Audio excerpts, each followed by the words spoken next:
Break के बाद आपका एक बार फिर से स्वागत है। आप देख रहे हैं बिंदास बोल, और बिंदास में हम आपके सामने जो मुद्दा लेकर आए, इस मुद्दे पर देशवासियों ने अब तक सबने यही प्रतिक्रिया दी है कि जो हुआ वो सही तरीके से नहीं हुआ। जो बहुत पहले होना चाहिए था हुआ तो सही, लेकिन जिस तरीके से हुआ उस पर वो मारने का मजा भी नहीं आया, और मारने के बाद शायद इस देश के शहीदों को श्रद्धांजलि भी नहीं हो पाई। कई कॉलर हमारे साथ जुड़े हैं, आज बहुत देशभक्त अपनी बात को कहना चाहते हैं, सुनते हैं बचे हुए लोगों की बात। नमस्कार, बोलिए क्या कहना चाहते हैं आप? हेलो, हाँ जयंत बोल रहा हूँ। बोलिए जयंत जी। हाँ, मैं ये कहना चाहता हूँ कि सब लोगों, जितने भी फांसी के हकदार हैं आज तक के, हाँ, कि उनको उनकी लिस्ट में हमने सुना कि ये जो कसाब था 15 नंबर पे था, तो पहले 15 नंबर को छोड़ के डायरेक्ट 15 नंबर वाले को एकदम गुप्त तरीके से फांसी क्यों दिया गया? धन्यवाद। बहुत पहले मुझे याद आ रहा है कि कुछ महीनों या करीब करीब साल भर पहले राहुल गांधी ने कहा था कि फांसी की कतार बहुत लंबी है और अफजल गुरु के पहले भी कई लोग हैं, इसलिए अफजल गुरु को नहीं दी जा रही, ये वेटिंग में है। साफ स्वाभाविक था, उसके वेटिंग में था।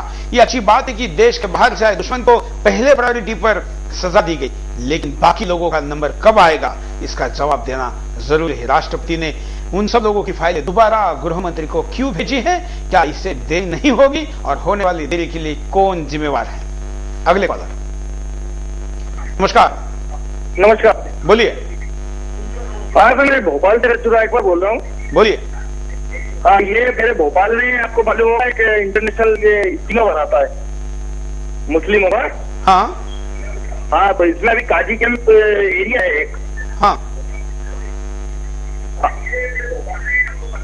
धन्यवाद राजू जी। शायद हम आपकी बात पूरी समझ नहीं पा रहे हैं। हम कलर को कहेंगे कि आप टीवी पर अपनी बात तुरंत सुनने के चक्कर में अपनी बात सही तरीके से नहीं कह पाएंगे, इसलिए फोन पर अपनी बात सही कहें। अगले कॉलर। हेलो, नमस्कार जी सर, अनिल वरा की बात कर रहा हूँ एमपी से। बोलिए।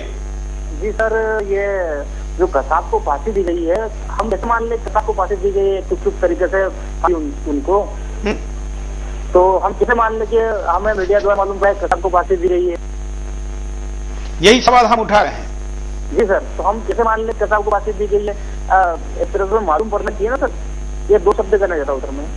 बिल्कुल, देशवासियों में शंका है, भ्रम है, निराशा है, कई सवाल है और अस्वस्थता है। इन सब स्थितियों के लिए सरकार जिम्मेवार है, और सरकार है कि इस पर कुछ बोलने के लिए तैयार नहीं। सरकार को बोलता करने के लिए, सरकार को इस प्रतिक्रिया देने के लिए, मजबूर करने के लिए देश ने आवाज उठाने की जरूरत है। और एक साथ कई देशभक्त सुदर्शन के बिंदास बोल में आवाज उठा रहे, महारा कहते हैं कि सरकार तक आवाज जरूर जाएगी, और इस कार्यक्रम की सीढ़ी भी हम देश के गृह मंत्री, प्रधानमंत्री, राष्ट्रपति से लेकर प्रमुख नेताओं को भेजेंगे, और इस गलती पर तो सफाई देंगे ही, दोबारा ऐसी गलती ना करने की आश्वासन या वचन भी देंगे।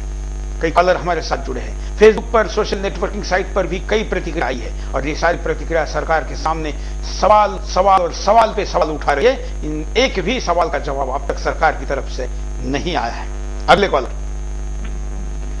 नमस्कार। मैं जी ये कहना चाहता हूँ। बोलिए।